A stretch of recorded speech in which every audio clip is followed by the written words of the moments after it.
You're at the Coaching Inn, 3D Coaching's virtual pub, where we enjoy conversations with people who are engaged in the world of coaching. Hello, it's Claire here. Welcome to this week's episode. And my guest today is Judy Reith, who I've known about forever. And Judy, we've never met. So it's a really lovely thing to welcome you finally onto the Coaching Inn, because I know that we had some dates planned and then things happened. So welcome. Thank you, Claire. It's a real treat to be here. I've been excited about it all week, and I have to own up, I had COVID 2 weeks ago, and I've been hit by this awful long tail of exhaustion, but this has given me a massive boost of energy. So thanks already for what you've done for my physical health this morning. Oh, you're very, very welcome. So Judy, you and your husband Adrian wrote this great book, Act 3, How to Reimagine Your Life After 50. You sent me a copy to read, and my husband has taken it off me. Excellent. So tell us a bit about you and your journey. Okay, so I have a working background of 30 years, I think now, of mostly working in parenting, so helping mums and dads to have a much better relationship with their kids. And it started off with me wanting a better relationship with our children, because I was a shouting, smacking mum, and I thought, blimey, I can't get through to their end of, their time under our roof if it's going to carry on like this. So when they were tiny, I went off on a parenting course, changed my life, thought, right, everybody should have access to this, and trained to run those courses for a charity. We were in London at the time. And then over the years of running that, there were always people who said, oh, I'd love to just talk to you on my own. Can I do that? So I was trying to find the right model, and I nearly became a family therapist. And no disrespect to them, they're brilliant and they're needed. But I just in the nick of time bumped into coaching as a concept and thought, that's it. That is so right for so many parenting situations where the parents have actually got the ability somewhere in their knackeredness and their self-doubt to reimagine how they want to be as a parent, and with a good coaching model alongside them to help them reboot their parenting. And I absolutely loved it and did coaching for many years as a coach, running workshops, working in schools and corporates, giving talks. And then we were sort of beginning to face an empty nest. Now, Adrian, he had worked in the West End running advertising businesses for a long time, and as part of strengthening those businesses, he got a business coach in, and he too thought, oh my goodness, this is such a brilliant thing to do.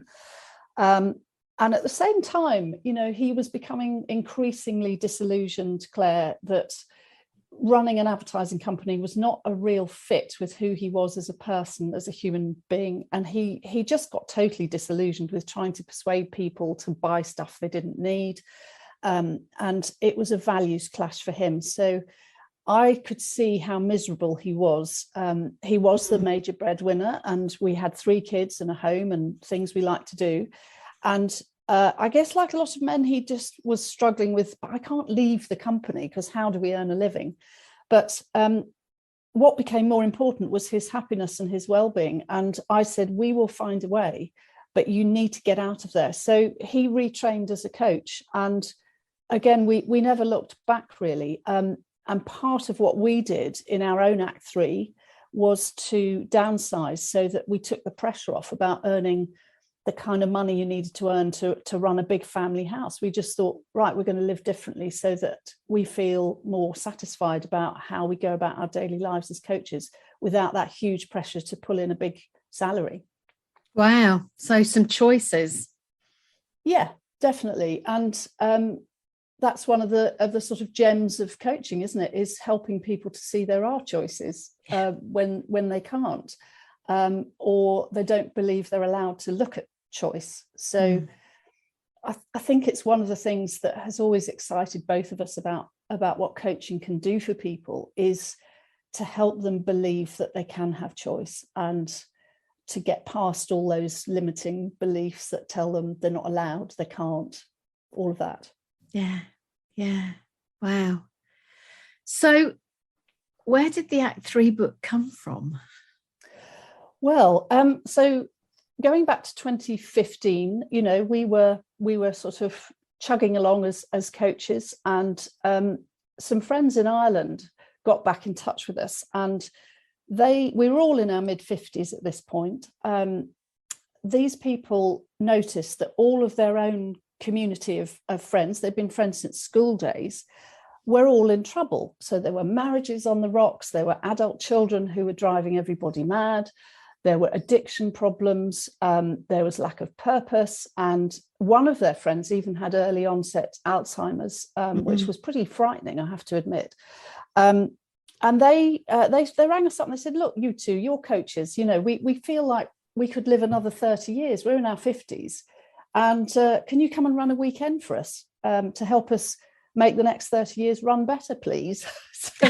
So we thought, oh, okay, we could do that. And we were kind of feeling that ourselves, really. Many of our own friends too. And of course, alongside that was a lot more coming out about longer life and better health. So people with this whole, what we called Act 3, in front of them about living longer and in better health and with more opportunities than in any previous generation. So we went off to Ireland. We wrote a program for the weekend. A lot of it was around coaching principles of what would you do if you couldn't get it wrong? What would you do if you didn't have things that stopped you believing this was possible?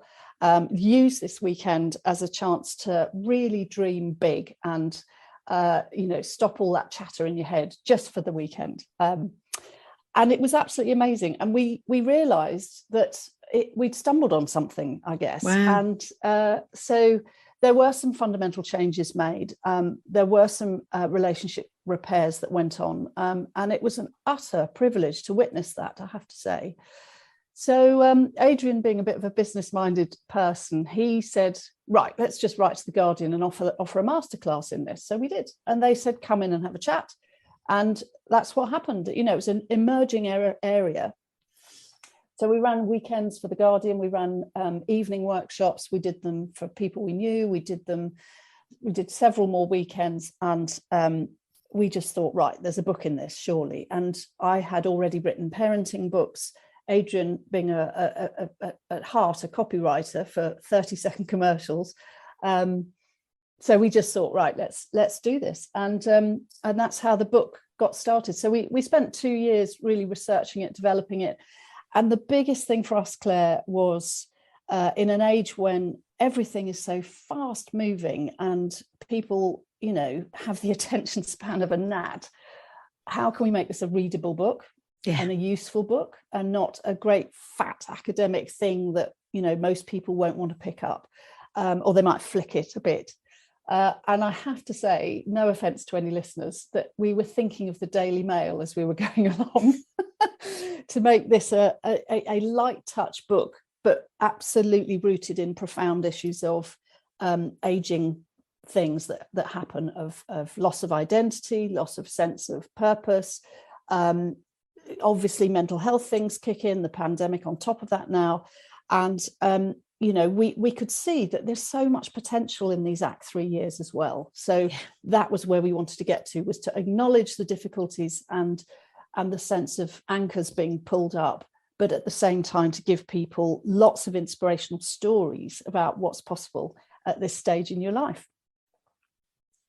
Wow, what an inspiring journey.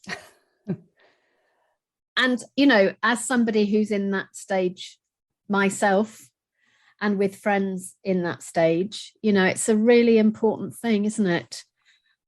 And then things changed for you, Judy. They certainly did. Yes. So the book came out in April 2020, in the middle of what most of us will remember as lockdown. And we had festivals lined up, we had speaking engagements, the lot, and all of it had to be completely rebooted onto Zoom. we then realized that we had a way to launch the book and to keep the book going actually on Zoom. And so every week we had a special guest and talked about a topic in the book.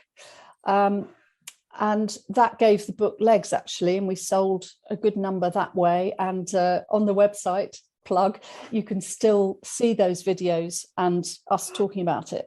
So that was how the book sort of got launched.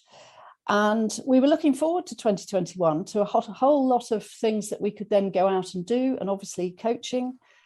And then right at the end of the year, Adrian said to me one day, I just don't feel hungry anymore.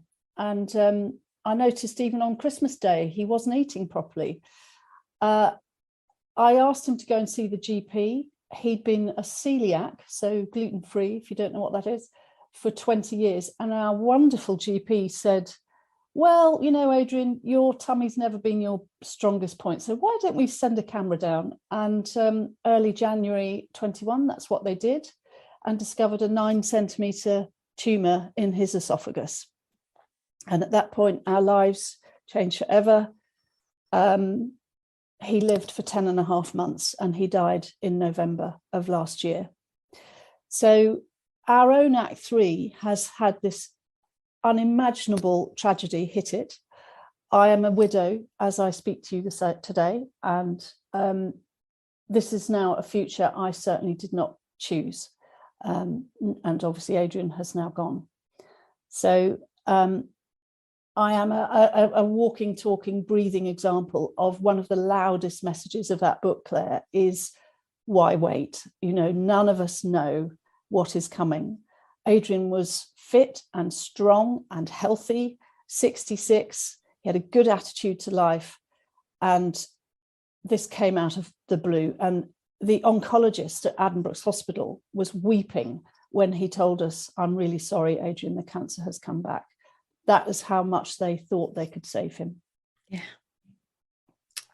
Yeah, I'm sad to hear that. And thank you so much, Judy, for your honesty. Because that matters, right? Yeah, it's one of the values I've always tried to live by, Claire, is honesty. And another one for me would be consideration. So to try and understand where somebody else is coming from, even though we never fully understand. And also fun. I've always wanted to see life as a time to have, you know, fun whenever you can, really. There's not a lot of fun in being a widow, but being me, I have gone out and looked for my tribe already, as I always do in key life stages. I've got 2 widows I found who live over my back fence here, and several more who live in Cambridge where I live, and we meet once a month now and talk about what it's like and how we're doing, and that's really, really supportive. And it's none of us wanted to be in this situation, but the understanding that that comes from all being widows is incredibly nurturing, actually, when everything feels so out of control. There's a book called I Found My Tribe. That's me. Which is about a widow. No way. Yes, it's amazing. And her husband died from motor neurone disease. And the husband of a very close friend of ours, he was a close friend, died from motor neurone disease 3 years ago. And she bought it and lent it to me. It's a really good book. I'll pop it in the show notes, along with your book, of course. But isn't there something in Act 3 about finding our tribe? Yes, there is, because it sort of spawns, I guess, from running that weekend in the first place, was that this was a tribe of people who'd been a tribe since they were teenagers, and they were now in their 50s. And it is about this chance that you have to reinvent yourself. And as coaches, we see so many people who are, particularly when they first come for coaching, they're living in this kind of shadowland of not quite the life that they want to be living, and perhaps they deserve to be living. And so what the loudest message in Act 3 is, this is the last chance, actually, with health and opportunity and perhaps less responsibilities. Not always. Some people, and I totally get that, still have dependent children. Perhaps they've started another relationship and they've had another baby even. We interviewed somebody for the book who became a mum for the first time at 51. Wow. When she'd totally given up ever inhabiting motherhood. She went somewhere, and it was IVF, but yeah, she found a way to have a child at 51. But yeah, in terms of tribe, it is about thinking, right, who is my tribe? Who is the real me that I've been sort of putting off all of my life? Or maybe, in Act 2. And Act 2, by the way, is after you've left home until perhaps your own family leave home, if you have a family. But it's those very busy middling years where you're earning a living, you've got lots of responsibilities, and you're building and out there, grabbing life as best you can. And then Act 3 is when the curved ball of ill health, which happened to me, can come and get you. So, we feel, and we were so excited about the potential of Act 3, because it is a chance to join your tribe and to start looking at the life you want to lead as best you can. And, those are lovely principles, aren't they? But I think what's really landed for people in the book is the stories. It's always story, isn't it? It's the lawyer who became the midwife because she thought, you know what, I'm sick of this fighting, shouting world of law. And she'd always really, in her heart of hearts, since she'd had her own children, to be fair, who were sort of grown and flown, thought, no, there's something so important to me about helping women in that phase of pregnancy and birth. And at 52, she retrained as a midwife, and she's never been happier. Now, obviously, that takes resource, but I kind of think, if you want it enough, please God, you'll find a way to get out there and make it happen. Of course, I'm shouting that really loudly now because of what's happened to me and to Adrian. But that whole thing of, oh yeah, one day, maybe, this is the day, actually. Yeah, because we don't know what tomorrow holds. No, that's the only given, is you actually don't know what the future holds. Yeah. So you might as well create a really great one and start working towards it, because it will really give you a reason to get out of bed every morning. And we devised the model of the tree in the book because we wanted something identifiable, easy to relate to. And so the tree, do you want me to talk about the tree? Yes, please talk about the tree. And just so everybody knows, so it's Act 3, The Art of Growing Older by Judy Reith and Adrian Reith, just in case you want to go straight and order it now before Judy talks about the tree. Okay. Over to you, Judy. All right. So you will get in the book and on our website, you get a diagram of a tree, and there's roots and there's a trunk and there's branches. Now, I'll talk about the roots first, because if you glaze over or have to switch off or something, these are the most important things. There are 4 roots, and we start with attitude. And there is so much there, as I'm sure lots of coaches will already know, about how mindset and having a positive or optimistic or open attitude is so valuable to you. And we interviewed an amazing guy who had a pretty horrific cancer diagnosis. And the consultant left the room and said, I tell you what, I'll just leave you and your wife to digest this. And they're sitting there, early 50s, and the nurse popped in. And so this guy just grabbed her and just said, you've seen so many people go through this awful, awful moment where they're told they've kind of got a death sentence. What helps? And she said, oh, attitude, every time. And that's what he decided to do. So all the way through his treatment, sitting in chemo land, he had his iPad out, he was buying art because he was looking forward to a time when he could go home and hang those pictures. And he was reading things that he'd always wanted to read, chatting to the other chemo patients. And he said to us that those in the chemo suite that were fearful and complaining and talking negatively, he said, only a sample of 1, of course, but he said they didn't make it. So we were really struck by his story, and it's in the book.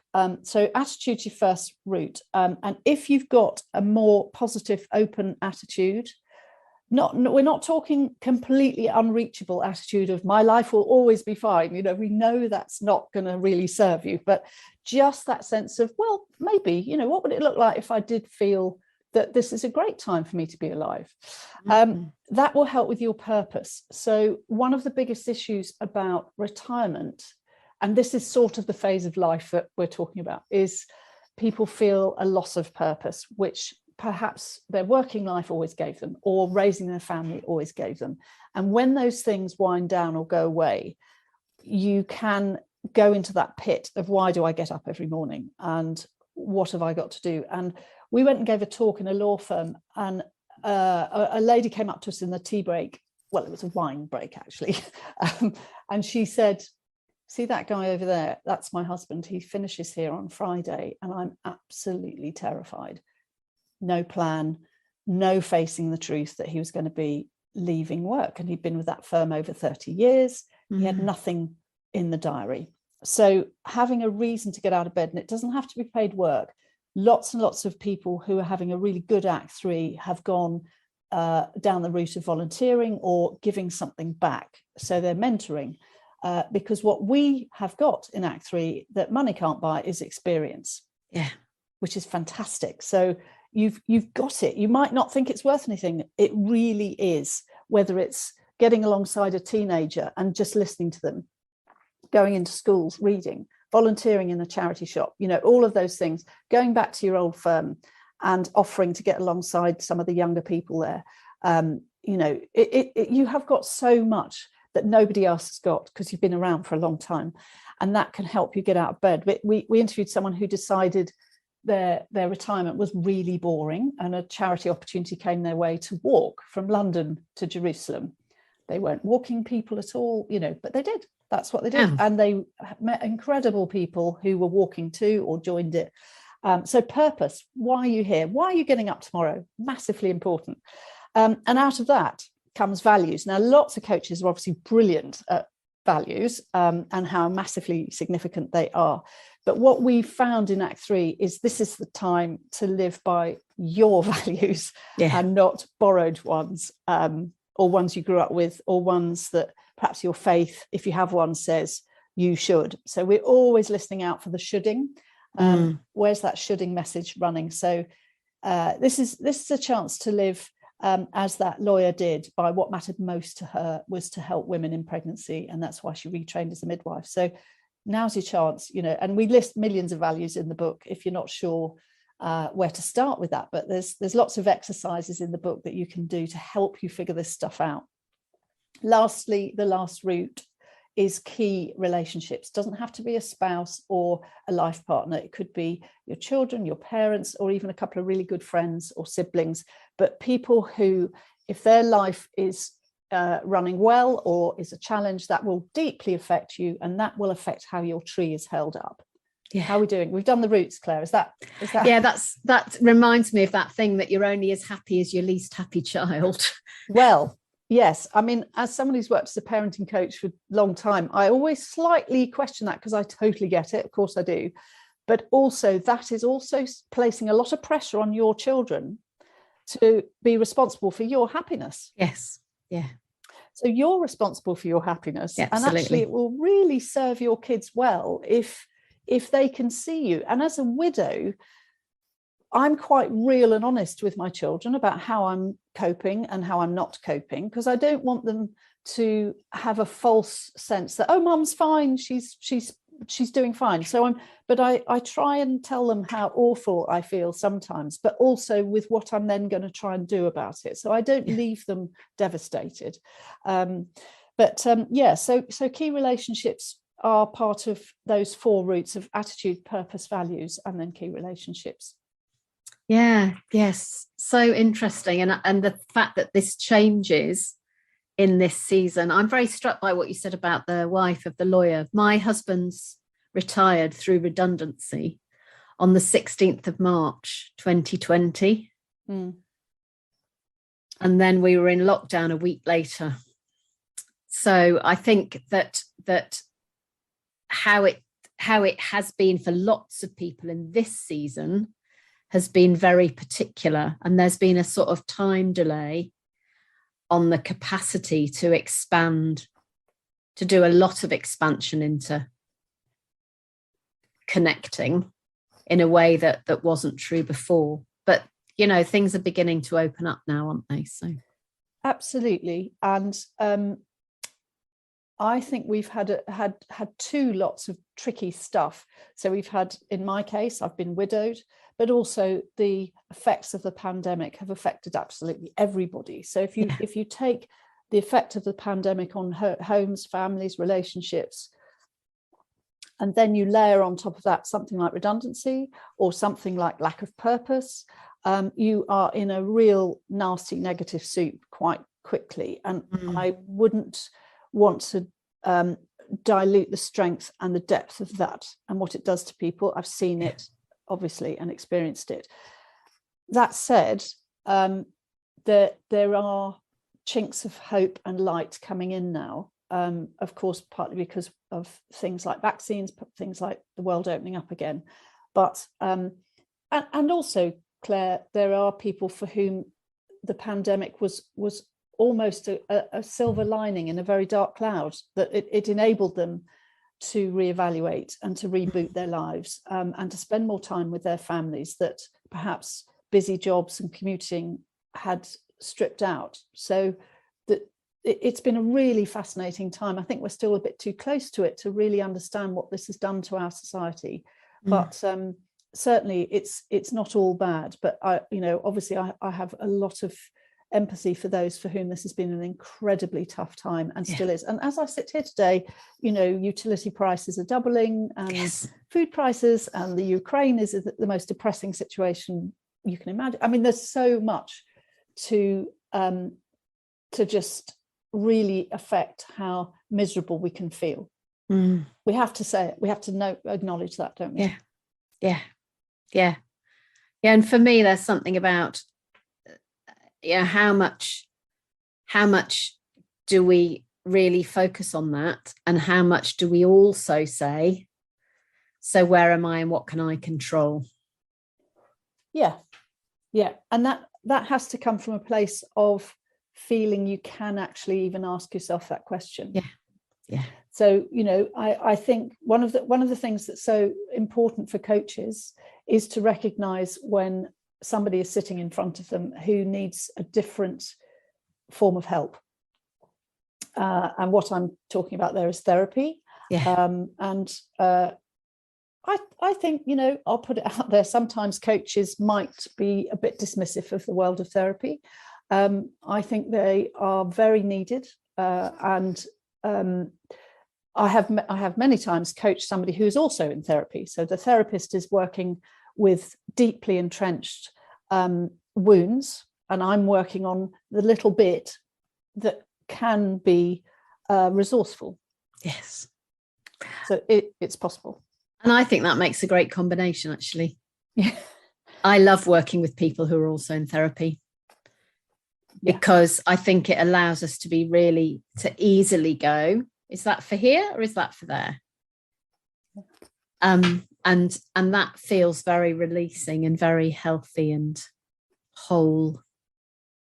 Yeah. And actually, why should there be one size fits all? That people are fascinating and endlessly unique and different. So to try and claim there's one model that fixes us all is really minimizing, I feel.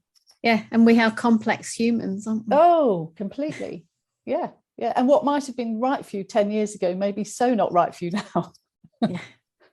Yeah. So you've got GOAT's goals about looking forward. So say more about those, Judy. Oh, okay. So Adrian, was a delightfully creative man. And, if a model was given to him, he'd always pick at it and scratch it and say, maybe, or he'd certainly try it on for size. So a million years ago, when we did our training, the thing around then was the grow model, back in the day. So we're talking 25 years ago nearly. And, to a certain degree, it's still a good tool. It is a workable tool, but it's a bit tired. So we thought as well, we would reboot it, and so we turned it into goats, partly because we like using humor, because humor works as a tool to help people remember something. And so goats, what the issue we really had with the grow model was it missed out what we thought was fundamental, was where is the room here for making sure your goals are matching your values. So G for grow was not deep and proper enough for us, so we thought this needs to be genuine, and that's where our G for goats comes from. And obviously by genuine we mean genuine to you. It's got to feel congruent to who you really are. And then O for optimistic, so that comes from our attitude root in our tree, that if it's got an optimistic flavor to it or a wording to it, then you're way more likely to be energized by it. And then of course go on. And optimistic is also future focused. Absolutely. So one of my issues about grow is that the reality one takes people backwards again. Yes. When you started talking about going forwards, and suddenly you get them to kind of dig into the present and the past. Yes. Yeah.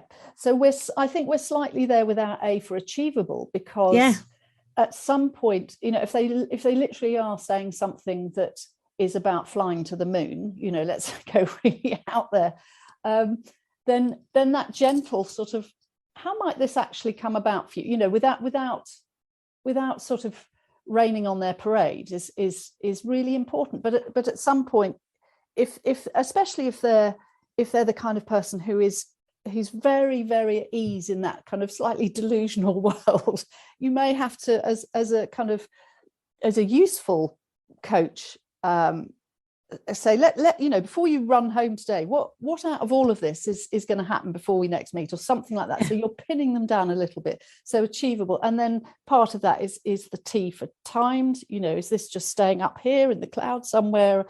And then specific language, so that they go home or off the session with a sense of something really productive, probably something they would never have reached if they'd been just out walking the dog and mulling or nattering to their daughter or their friend. But that's where this GOATS came from, really. And of course, people love the idea of something that's a bit funny. So so that's where goats goals comes from.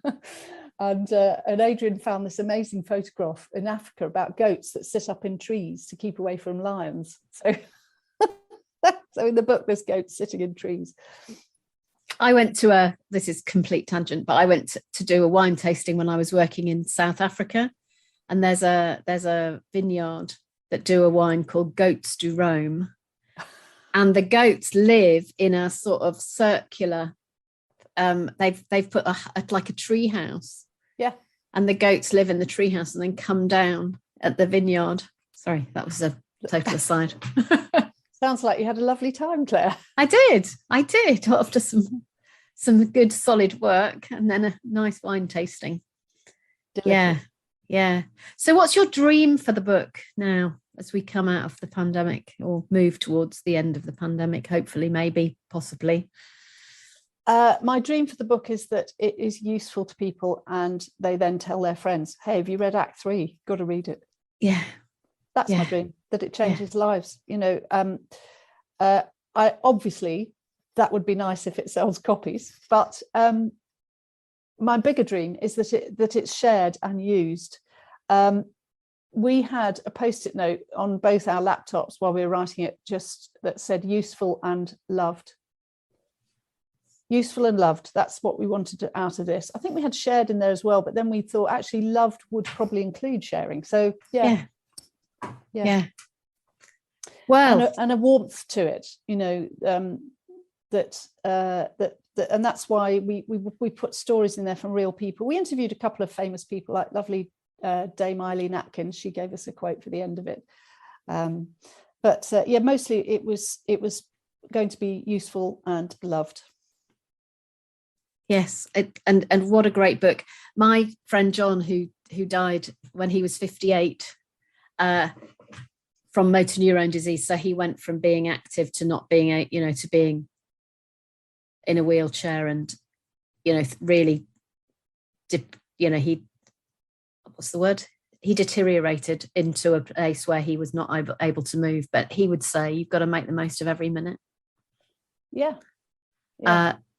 which is why I'm training to walk 600 kilometres. Excellent. I love it. With his wife. Over how long?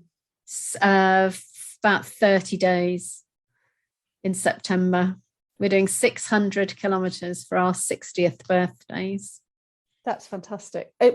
Consecutively? Yeah, we're doing the Camino Nortes in Spain in his memory. And because one of his bucket list things was he wanted to do the Camino. So we drove it in 2017, I think. John and his wife and me and my husband, we drove it. And so Margaret and I are going to walk it in September.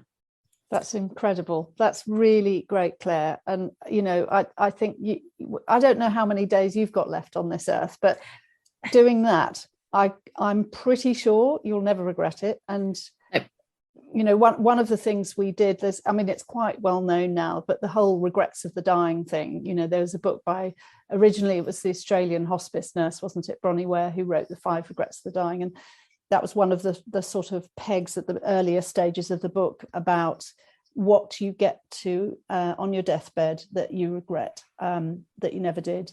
And because my brain is slightly mush at the moment, I can't remember off the top of my head, but certainly it is. I wish I'd spent more time with the people I love. You know, I wish I hadn't worked so hard. I hate to say it, but that's way more likely to be men that say that, you know. And the brilliant one was, I wish I'd lived a life more true to myself. Genuine.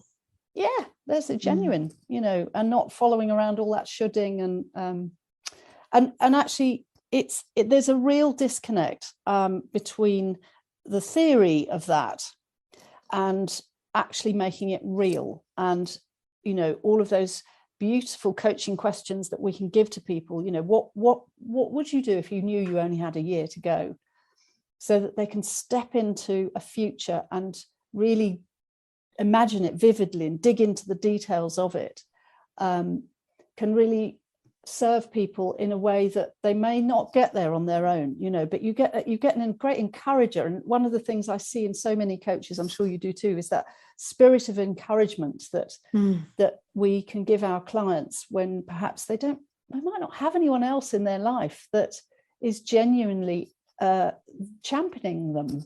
Yeah. You know, and what an incredible privilege to have that as your day job. Exactly. Have you read 4,000 Weeks by Oliver Burkeman? Not as yet. I have. I'm currently at UEA doing a master's in creative nonfiction. So my TBR, to be read pile is just like the Pisa tower. You know, it's just teetering and it'll go. But I'm always interested in books I would love to read one day. He's got an interesting take on the bucket list. Yes. Because if he says that if you have a bucket list that becomes like a to-do list, yes, then it doesn't give you the satisfaction, because actually it becomes an obligation. I must go to South Africa, I must go to Argentina, I must do this. A shoulding list. Yes. And actually the shoulding list takes away the joy and the value of it. And it's about how we are. Definitely. Which goes back to what you're saying. Well, I don't know if you'll be allowed to record this, but my millennial daughters call it the fuck it list. Because for them it is that, you know, why not? Yeah, absolutely. How interesting. So you're developing the writing thing then? Yeah, I grew up in a troubled home, beset by problems to do with my parents' marriage that was thick with alcoholism, adultery, and my father grew up in a fundamentalist Christian household, the Plymouth Brethren, and it damaged him for life. So I had this very confusing picture of marriage. My sisters and I watched what was going on. However, there was a lot of love, there was a lot of laughter, and there was a lot of loyalty. So it was really confusing because we grew up watching this damage between the two of them, but also there was something there about till death us do part. so my father didn't really believe in the education of women. No encouragement whatsoever to go to university. I was a bit frightened of him, so I didn't push it. And it's been on my, I don't know which word to say now, wish list. Shall I leave it as a wish? To die a graduate, let's put it that way. So wow. At 60, I finally took myself off to do a master's at UEA in creative non-fiction. So that's true stories well told using lots of fiction writing techniques. And I'm writing the story of my mum and dad's marriage, structuring it around the Church of England vows that they said in 1955 on their wedding day. So those are the chapter headings, because that was what their marriage was like. It was a total ball of contradictions. So it's in sickness and in health, for better, for worse, for richer, for poorer. All of that. Wow. So yeah, so that's what I'm working on there. And then also I'm, and this is really weird. So I've been a widow 4 months, but 4 years ago in writing the Act 3 book, we were doing some of the editing and we were in Southwold on the Suffolk coast here. And I just had this idea that I thought, but there's some interesting widows that live here. And just for the hell of it, I started writing a novel about 4 widows who live in a seaside town. And they're facing all the issues that now I am actually facing, which is loss of identity, a future I haven't chosen. I'm very lucky my adult children are in good nick, but a couple of my widows in my book have got the nightmare scenarios of adult kids with addiction issues, children from different partners, money problems, all sorts. And so it's about the lives of these widows, and they are also competing, Claire, over a silver fox. So who's going to get him? And that is like a kind of fun project I'm working on. And of course, now I'm widowed myself. It's got all this congruency to it. And I'm going back and rewriting pieces about the loss and the sadness that these women experience with a lot more richness and depth to it, because I think I was skating over it before. Wow. So I've got these 2 writing projects. And then, so I've paused coaching for a little bit, but out of the blue, an old client got back in touch the other day and said, Judy, I know you're writing at the moment, but, any chance? And I had a session, and of course, what happened? Absolutely loved it. Was thought, I can't shut this part of my life down. I really can't. So I will get it back out again. It's not going to go away. Fantastic. Well, Judy, what a lovely conversation. What a brilliant conversation with depth and honesty and rawness and truth. Thank you. How do people get in touch with you? Well, we have Judy. Email will be judy@act3life.com, which is the email, and that's number 3. Or the website is act3life.com. Brilliant. And the book is How to Reimagine Your Life After 50, Act 3, The Art of Growing Older. Yes, it's an art. It is an art. It is an art. Well, Judy, thank you so much. My pleasure. It's been a joy, Claire. I'm a big fan of your work and your continued pursuit of refining and polishing yourself as a coach, and all of us that get to have a chance to have a chat to you. Well, thank you. And I have now put 1 week in 4 for the next 3 years in my diary for writing. So love it. Yeah. So I'm Claire Pedrick, and I've been in conversation with Judy Reith. Thank you. Bye-bye, everybody. If you've enjoyed what you've heard today, we'd love you to share the podcast with a friend or leave a comment on social media. And if you'd like to become a regular at the Coaching Inn, you can subscribe on Podbean and all major podcast channels. We look forward to welcoming you next time. You've been listening to The Coaching Inn, 3D Coaching's virtual pub. For more information, check out 3dcoaching.com.